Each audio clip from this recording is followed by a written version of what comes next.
This video was created by the Accessibility Team, or A Team, at GRCC, and it's going to walk you through the steps to create an accessible syllabus. If you go to grcc.edu/accessibility and look under Faculty, Staff, Resources, one of the links there will take you to a course accessibility checklist. When you open the PDF, the second checklist item is Syllabi and Handouts, and it indicates how to get the syllabus template and that the template is accessible. So we're going to take a look at that. If we go to grcc.edu/syllabus, or if you're already on the Provost page, it's under Faculty Resources. Over on the right hand side of that page, you'll see a link to the syllabus template. Now, depending on how your computer and browser is set up, when you click on the link, it might open automatically in Word. It might download to your computer first, or even prompt you to open the document in Word. I've already got the document open in Word, and one more thing I'm going to do is go into View and show the navigation pane so that I can show you an accessibility feature in the template. Notice that the title has a heading 1 style. The major headings have a heading 2 style, and then the subheadings have a heading 3 style. So a screen reader can actually go through and jump from heading to heading. That's one feature. Another thing you'll notice about the template is it doesn't have any images. Screen readers can have difficulty with images if they don't have alt text. For example, if I were to add a picture to the syllabus, say for example the GRCC logo, when I right click on it, format picture, and go to alt text, I can see that there's no description of the image. So I need to add that. So unless the image is crucial, I wouldn't add an image to your syllabus. And then as you add text to the template, some other issues that come up. Some folks will copy the course description from a web page or another document, and then when they paste that in, if they just hit Control-V or paste it in, it can affect the formatting of the syllabus.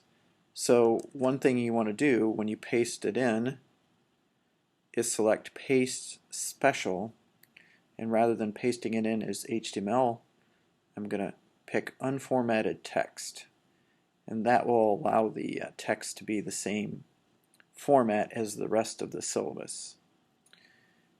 Another issue that comes up is somebody will add the learning outcomes to the syllabus template and not create a bulleted list.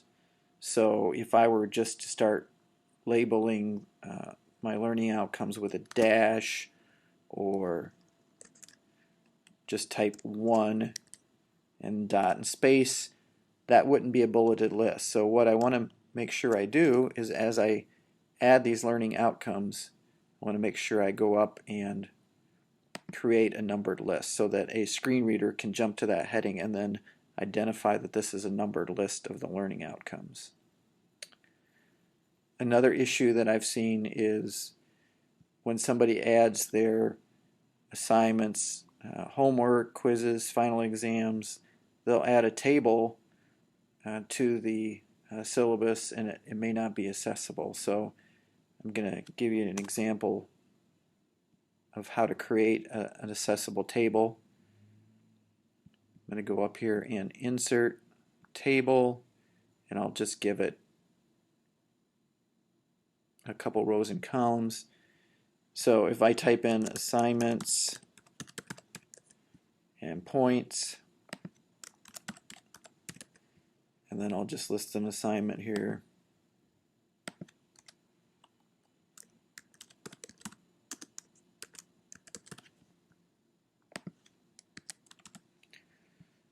I want to make sure that I go into that table and set the table properties so that the table is accessible.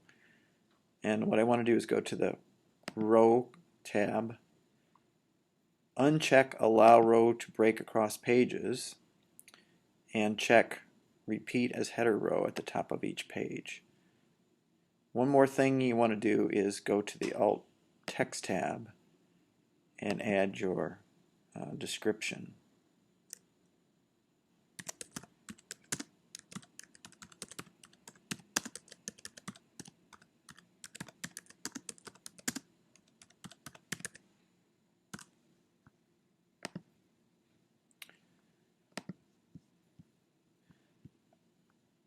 Another issue that I've seen is the adding of hyperlinks to the document.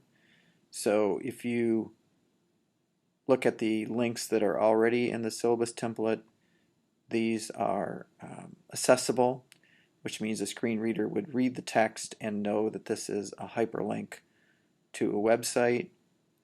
So rather than cutting and pasting a long web address, which a screen reader would have to read through, it's a good idea to actually highlight the text and create a hyperlink that uses text to display, and then your web address would go down here. And also notice another good practice is, in addition to keeping the text simple and identifying this as a hyperlink, one more thing that I'll show you is the accessibility checker in Word. This is on a PC. The feature is not available on the Mac, but if I go under File, check for issues, check accessibility, I can see over here on the right that I have no accessibility issues with the syllabus.